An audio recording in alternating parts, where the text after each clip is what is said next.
बिस्मिल्लाहिर्रहमानिर्रहीम। अस्सलाम वालेकुम मुअज़्ज़ज़ दोस्तों, आप इस कहानी की इससे पहले 18 किस्से सुन चुके हैं। अब 19वीं किस्त आपके सामने पेश करने जा रहा हूँ। जहाँ पूनम को ये विश्वास था कि कई जन्मों के बाद हमारी आत्मा का मिलाप हुआ है, वहाँ मुझे इल्म था कि ऐसे कई जन्म देने के बाद भी पूनम मुझसे कभी नहीं मिल पाएगी। लेकिन मैंने अपने तय अपने आप को वक्त के तेज दहारे को सौंप दिया था, जो मोहब्बत की तगयानियों में मुझे बहाए ले जा रहा था। ब्यास के साहिलों पर बने उन बागों में घूमते हुए जहाँ कोंपलें संध्या के गीत गाती हैं, हमने अपनी मोहब्बत की शिद्दत को महसूस किया था। कई जज्बाती लम्हे गुजरे जब अपनी धड़कनें एक दूसरे में समोई। वक्त, हालात और मुस्तकबिल से बेनियाज होकर हम दोनों एक दूसरे के संग संग फिजाए बेकरां की वुसअतों में उड़े चले जा रहे थे।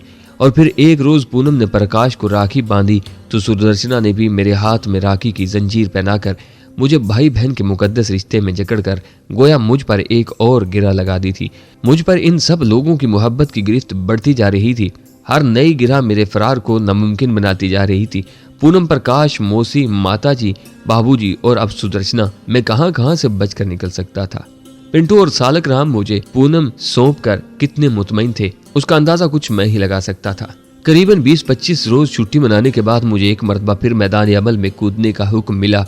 इस मरतबा मैं गुरदासपुर जा रहा था। प्रकाश को हस्बे साबिक मैंने बिजनेस टूर का बहाना तराशा था।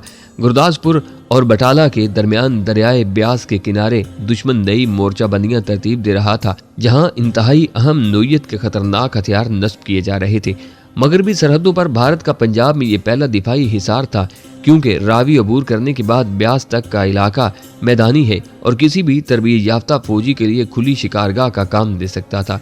दुश्मन की मंसूबाबंदी अचानक अमल में आई थी और हमारे पास इतना वक्त नहीं था कि उसके मुतल्लिक मालूमात हासिल करने के लिए इंतजार किया जाए, क्योंकि सरहदी इजला में फौजों के तेजी से बढ़ते हुए नकल हरकत किसी भी लम्हे जंग का पेशखैमा बन सकती थी। सर्द जंग अरूज पर थी और इन हालात में लम्हा लम्हा की खबर रखना जरूरी होता है। दुश्मन की जंगी हिकमत अमली पर कड़ी निगाह रखनी पड़ती है। खास तौर से वो शगाफ ढूंढने पड़ते हैं जिनके जरिए दुश्मन के अंदर घुसने के मौके मुयस्सर आ सके। मशरकी पंजाब के दिफा में दरियाए ब्यास को रीढ़ की हड्डी की हैसियत हासिल है। उस पुल की तबाही भारतीय दिफा की धज्जियां बखेर सकती थी। दुश्मन ने दरियाए ब्यास पर सिरी हरगोबिंदपुर के नजदीक साहिल के साथ साथ मीलों तक एंटी एयरक्राफ्ट गन्स का सिलसिला फैला दिया था। उनकी तरतीब कुछ इस तरह से थी कि हमले के सायरन पर चारों तरफ से फायरिंग शुरू हो जाती और दरियाए ब्यास के पुल पर ऐसा खतरनाक छाता तन जाता जिसमें से किसी माहिर तरीन हवाबाज का गुजरना भी मुमकिन न हो सके। मामला अगर त्यारा शिकन एंटी एयरक्राफ्ट तोपों का ही होता तो कोई बात नहीं थी। हमारे जाले हवाबाजों के लिए भारतीय दिफा का गरूर तोड़ना कोई मुश्किल बात नहीं थी, लेकिन भारत ने हाल ही में रूस से हासिल शुदा ऑटोमेटिक मिसाइल सिस्टम भी यहीं कहीं छुपा रखा था, जिसे फौरन ढूंढ निकालना जरूरी था। गुरदासपुर से मैंने 2-3 मरतबा कपूर थाने वगैरह की तरफ बजरिया बस और ट्रेन सफ़र करके एक नज़र त्यारा शिकन तोपों का जायजा ले तो लिया था, लेकिन अभी तक मुझे वो मिसाइल कहीं नज़र नहीं आ रहे थे। और आखिर एक दिन करीबन शाम का वक्त था जब मैं सिरी हरगोबिंदपुर उतर गया, जहाँ ये छोटा सा कस्बा नुमा शहर है। वहाँ अपनी मजहबी अहमियत के पेश नज़र जो इसे सिखों के एक गुरु की निस्बत से हासिल है, यहाँ के मशहूर गुरुद्वारे में लोगों की आमदो रफ्त लगी रहती थी। इसके अलावा वाहिद काबिल जिक्र मकाम यहाँ की गल्ला मंडी थी, जहाँ नज़दीकी देहात के लोग अजनास की खरीद फरोख्त के लिए आते थे। शाम से रात तक मैं अपने बिजनेस के बहाने सारे शहर में घूमता रहा, लेकिन कोई खास कामयाबी न मिली। मुख्तलिफ मकामात पर लोग जंग से मुतल्लिक बातें तो कर रहे थे, लेकिन उनकी मालूमात आम नोयत की ही थी। उन्हें इस हद तक इल्म था कि दरियाए ब्यास के किनारे खड़े पुल के दोनों इतराफ मीलों तक भारतीय फौज ने डेरे डाल दिए हैं और ये इस बात की निशानी है कि जंग होने वाली है, या फिर वही घिसा पिटा मौजू कि आज फला जगह से जासूस पकड़ा गया है जो खेतों में छुपा वायरलेस कर रहा था।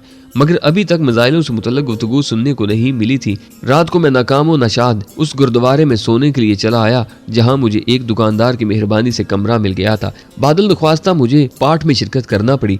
रात को मुझे काफी देर गए तक नींद न आई। मेरे जहन में सारी रात मिसाइल सिस्टम सवार रहा। बड़ी अजीबो गरीब सूरत हाल पेश आ गई थी। अभी तक मुझे उनका कोई सर पैर नहीं मिला था जिसे मैं अपनी मुहिम का नुक्ता आगाज करार देता। आधी रात तक मैं बिस्तर पर करवटें बदलता रहा। अचानक उम्मीद की एक किरण चमकी। मैंने सोचा क्यों ना दरियाए ब्यास के किनारे कश्ती रानी से लुत्फ अंदोज हुआ जाए। किस्मत आजमाई करने में आखिर हर्ज ही क्या है। मैं मुतमिन होकर सो गया। सुबह गुरुद्वारे से ही प्रसाद खाकर मैं सीधा मकामी मार्केट पहुंचा। यहाँ एक दुकानदार कुछ ज्यादा ही मेहमान नवाज किस्म का मिल गया था। सत श्री अकाल। मैंने दोनों बाप बेटे को देखते ही दांत निकाल कर प्रणाम किया। जवाब में उन्होंने भी फतह बुलाई, मेरा हाल दरियाफ्त किया और रात के कयाम के मुतल्लिक अपनी तशफी की। महाराज जी, यहाँ मेरा काम तो खत्म हो गया है, लेकिन आपके सलूक ने मुझे इतना मुतासर किया है कि आपसे मिलने चला आया, वरना मैं तो वापस लुधियाना जा रहा था। मैंने उनमें हवा भरनी शुरू की। धन भाग। दोनों बाप बेटा इंकिसारी से बोले। उन्होंने फौरन चाय मंगवा ली। मैंने उन्हें बताया कि मैं पहली मर्तबा यहाँ आया हूँ, लेकिन अब अफसोस हो रहा है कि आज से पहले आप जैसे लोगों के दर्शन क्यों ना हुए। मेरी तारीफ पर वो दोनों फूले नहीं समा रहे थे। बातों ही बातों में मैंने दरिया में कश्तीरानी करने की ख्वाहिश ज़ाहिर की और उन्हें बताया कि ये मेरा बेहतरीन मशगला है। फौरन बेटा, जिसका नाम गजिंदर सिंह था, तैयार हो गया। लेकिन सुना है महाराज जी आजकल उस तरफ फौज नहीं जाने देती। मैंने अपनी तशवीश जाहिर की। अजी सेना की। गजिंदर सिंह ने मुकम्मल सिख बनने का मुजाहरा करते हुए फौज को मोटी सी गाली से नवाजा। बड़ी इच्छा थी महाराज, आपने पूरी कर दी। मैंने इकसारी से झुकते हुए कहा, लाला जी आप तो बड़े बुज़दिल लोग हैं, ख्वामुखा डर जाते हैं सेना से। उसने मेरे हिंदू होने पर चोट की। थोड़ी देर के बाद ही हम लोग एक बस के जरिए ब्यास के किनारे पहुंच गए। यहाँ तफरीही मकाम होने की वजह से कालजों की कश्तियां बंदी थीं। इसके अलावा प्राइवेट कश्तियां भी मौजूद थीं। एक कश्ती हमने किराए पर हासिल की और एक बूढ़े से मिला को लेकर अपने साथ ही बिठा लिया। मैंने जानबूझकर जंग के मौजू पर गुफ्तगू शुरू कर दी। 2-3 मिनट तो बूढ़ा मलाह हमारी गुफ्तगू सुनता रहा। मैं भारतीय सेना की हमायत कर रहा था और गजिंदर सिंह से मुखालफत कर रहा था, जो अपनी मखसूस सिखों वाली जुबान में हर फिक्रे का इख्तिताम किसी गाली से करता था। उसकी बातों से तेज खाकर बूढ़ा मलाह भी हमारी गुफ्तगू में शामिल हो गया। गजिंदर सिंह ने पाकिस्तानी फजाइया के हाथों 65 में अपनी फौज की दरगत बनती देखी थी। वो तंजिया अंदाज में उसी का तस्करा कर रहा था। जब मलाह ने दखल देते हुए कहा, सरदार जी वो और वक्त था, इस मरतबा मामला मुख्तलिफ है। क्या है माशे जी? गजिंदर सिंह ने उसे भी चिढ़ाया। जवाब में उसने उन हथियारों की तफसील बतानी शुरू कर दी जिन से लैस भारतीय फौज को उसने ब्यास के किनारे डिप्लॉय होते देखा था। हथियारों की साख्त वो हाथों की मदद से समझा रहा था। मेरे कान खड़े हो गए। फिर जब उसने बड़े बड़े ट्रेलरों पर लदे मुख्तलिफ सामान के मुतल्लिक बताना शुरू किया और ये भी इतला दी कि वो सामान उसने दूसरे किनारे पर वाक़े एक गांव के नज़दीक उतरते देखा है, तो मैंने 2-3 फिक्रों से ही ऐसी फिजा पैदा कर दी कि गजिंदर सिंह इस पर बाकायदा जिरा करने लगा। जवाब में मलाह ने बताया कि उस गांव में उसकी लड़की फलां के घर ब्याई ही है, सरपंच भी उसका वाकिफकार है। कुदरत खुद ब खुद मेरे लिए राह हमवार कर रही थी। करीबन 15 मिनट तक गजिंदर सिंह की बहस के बाद जब मैंने अंदाजा लगा लिया कि अब गजिंदर सिंह सिखपन का मुजाहरा करने लगा है, तो मैंने मलाह को किनारे पर उतार दिया और खुद कश्ती चलाने लगा। अब हमने मौजू बदल दिया था। मजीद बहस गजिंदर सिंह के साथ खतरनाक सूरत हाल इख्तियार कर सकती थी। वो बहरहाल सिख था, किसी भी लम्हे उसका दिमाग खराब हो सकता था। 1.5-2 घंटे कश्ती चलाने के बाद हम वापस किनारे पर चले आए। गजिंदर सिंह को मैंने यहाँ से रुखसत कर दिया क्योंकि हमने 2 मुख्तलिफ समतों में सफ़र करना था। जैसे ही वो दफ़ा हुआ मैं फ़ौरन उसी मलाह की तरफ पलटा। मलाह अभी दरिया के किनारे खड़ा था। क्षमा करना चाचा जी, मैंने गजिंदर सिंह के रवैये की माफ़ी मांगते हुए उसके सामने सिखों की रवायती कमकली का रोना रो दिया। मलाह मेरे इस हैरान कुन रवैये से बहुत मुतासर नजर आ रहा था। मैंने उसे ज़बरदस्ती बतौर टिप 10 रुपये दे दिए और साथ ही एक कहानी भी सुना दी। मैंने उसे बताया कि मेरा एक भाई घर से अपने एक दोस्त के साथ 5000 रुपये लेकर भाग आया है। हम लोग दिल्ली के रहने वाले हैं। उसका दोस्त जिसने उसे वर्गलाया था पंजाबी है। मुझे इतला मिली है कि यहाँ गिरदुनवा के देहातों ही में कहीं इन दिनों वो दोनों यानी मेरा भाई और उसे वर्गलाने वाला भगाकर उसका दोस्त मौजूद है। जाहिर है जब तक पैसे मौजूद हैं वो गुलछड़े उड़ाएंगे। इसके बाद जो मेरे भाई का अशर होगा वो कोई ढकी छुपी बात नहीं। अगर नज़दीकी देहात में मुझे कुछ वाकिफकार मिल जाएं और मेरी मदद हो जाए तो मैं इन्हें ढूंढ निकालूंगा। साथ ही मैंने ये दरख्वास्त भी कर दी थी कि इस मामले को वो लोग अपने तक महदूद रखें। ये तो कोई बात ही नहीं महाराज जी, आप जो जी चाहे इस इलाके में करें। ये तो धंधा मेरा शुगल है, मैं जिम्मेदार हूँ। नज़दीकी गांव में मेरी ज़मीन भी है। उसने अपनी अमारत मुझ पर जताते हुए कहा। मैंने भी उसे खूब मक्खन लगाया और उससे कहा कि मुझे तो देखते ही विश्वास हो चला था कि मैं उसकी मदद से ज़रूर अपने भाई को ढूंढ निकालूंगा। उसके साथ ही मैंने उसे दिल्ली आने की दावत भी दे दी और इस वक्त तक वाजिद रहा जब तक उससे हाँ ना कहलवाई। बूढ़ा मलाह मुझ पर तवक्का से ज्यादा ही मेहरबान साबित हुआ। उसकी एक कश्ती में बैठकर हम दूसरे किनारे की तरफ चल दिए। जहां हम लंगर अंदाज हुए वहां इन हालात में किसी को दम मारने की मजाल नहीं थी, लेकिन फौजी शायद इसे जानते थे, इसलिए उन्होंने उससे रायत बरती। कौन है चाचा तुम्हारे साथ? एक सिख हवालदार ने ऊंची आवाज देकर उससे दूर ही से पूछा। परोना है अपना सरदार जी, मलाह ने मुख्तसर सा जवाब दिया। मेरी तवक्को से बढ़कर तैयारियां यहाँ देखने को मिली थी। त्यारा शिकन तोपें पहले से तैयार शुदा कंक्रीट के जेर जमीन महफूज बंकरों में छुपी हुई थी। सिर्फ उनकी गर्दनें बाहर झांकती दिखाई दे रही थीं। हम दोनों उनके बीचों बीच चलते नजदीकी गांव की तरफ जा रहे थे। मैं कुन्नकियों से सूरत हाल का भरपूर जायजा ले रहा था। रास्ते से मिलने वाले अक्सर फौजी मलाह के वाकिफकार थे। जब वो इन्हें प्रणाम करता तो मैं भी फौरन जय हिंद कहकर हाथ उठा देता। करीबन 1.5-2 फरलांग चलने के बाद एक जगह खेतों के किनारे कुछ लड़के लड़कियां काम करते दिखाई दिए। मलाह ने उनमें से एक को चुन्नी लाल के नाम से पुकारा और एक नौजवान उसकी आवाज पहचान कर आता दिखाई दिया। करीब पहुंचकर उसने झुकते हुए बूढ़े के पांव छूकर प्रणाम किया और हैरानी से मुझे देखा, क्योंकि मैंने बगैर जान पहचान के बड़ी गर्मजोशी से उसे गले लगा लिया था। परोना है अपना, दिल्ली से आया है, चाचा बोला। प्रकाश नाम है मेरा। मैंने अपना तारुफ बज़ाहिर मुकम्मल करवा दिया। हम तीनों खेतों के कोने में लगे राट पर जा पहुंचे, जहां बहुत सी लड़कियां कपड़े धो रही थीं। सबने हैरानगी से मेरी तरफ देखा। मलाह को देखते ही सबने चचा नमस्ते कहा। चचा ने राम राम कहना शुरू कर दिया।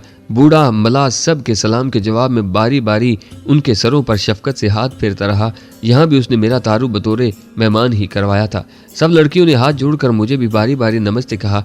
मेरे कीमती लिबास और पुरकश शख्सियत को उनमें से हर एक लड़की ने ललचाई हुई नजरों से देखा था। लेकिन ये कोई नई या चुका देने वाली बात नहीं थी। अब मैं भारतीय महिलाओं की रग रग से वाकिफ हो चुका था। राट पर बने एक कमरे में बैठकर चचा ने पहले तो मुझे चाय पिलाई, फिर कमला नामी एक लड़की को मेरे लिए जल भोजन का हुक्म दिया, जिसने एक अदाए दिलरुबाना से मेरी समत देखते हुए तामील में गर्दन हिलाई और अपनी बेकाबू जवानी संभालती मस्तानी चाल से क़यामत ढहाती तेज तेज कदमों से गांव की तरफ चल दी।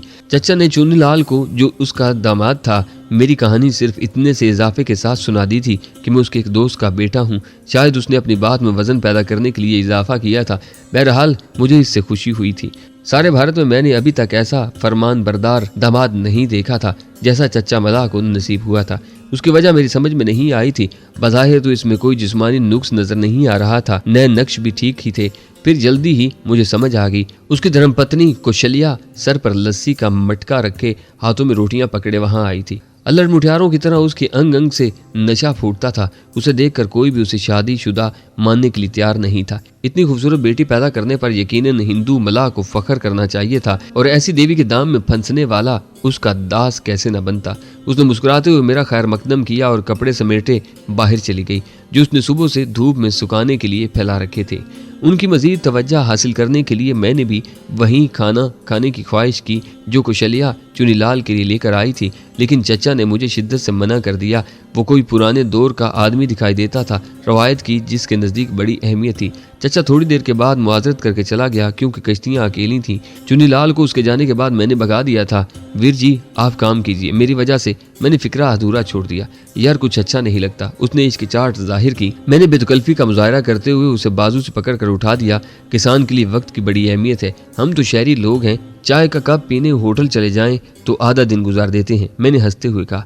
जवाब में वो भी हंस दिया और मेरा धन्यवाद करता हुआ रोटियां और लस्सी उठाकर दोबारा खेतों को चल दिया, जहां उसके साथी उसके मुंतजिर थे। अब तन्हाई मुयस्सर थी, लेकिन सोचने के मौके हासिल नहीं थे, क्योंकि गांव भर की मुठियारों ने मेरा घेराव कर लिया था। उनकी जुगतबाजी, जो यहाँ के पंजाबी देहातों की रवायत बनती जा रही है, ने मुझे बुखला कर रख दिया था।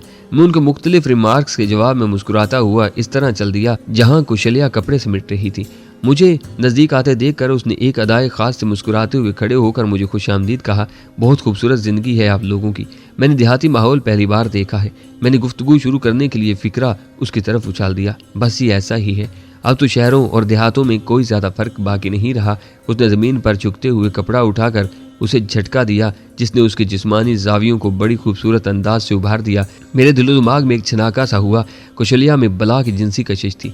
मैंने वहां से हट जाना ही मुनासिब समझा। क्या करते हैं आप? उसने अपने काम में मसरूफ रहते हुए मुझसे पूछा। बिजनेस, कारोबार, मैंने मुख्तसर सा जवाब दिया। इसी असना में कमला उस तरफ आती दिखाई दी। अच्छा आप चल कर जल भोजन कीजिए, किसी शय की जरूरत हो तो कमला मौजूद है, इसे कह दीजिए, उसने मुझसे कहा। शुक्रिया, मैंने मुड़ते हुए कहा। आइए महाराज जी भोजन कीजिए। कुशलिया ने, जो मेरे करीब ही आ गई थी, बड़े नाजो अदा से मुस्कुराते हुए कहा। चलिए, मैंने मुख्तसर सा जवाब दिया। वो मेरे आगे आगे चल दी। क्या क़यामत की चाल थी जालिम की। हर कदम एक नया अंदाज लिए हुए था। नपे तुले कदमों से वो मेरी रहनुमाई करती हुई मुझे उस कमरे में ले आई जो शायद इन लोगों का मेहमान खाना था।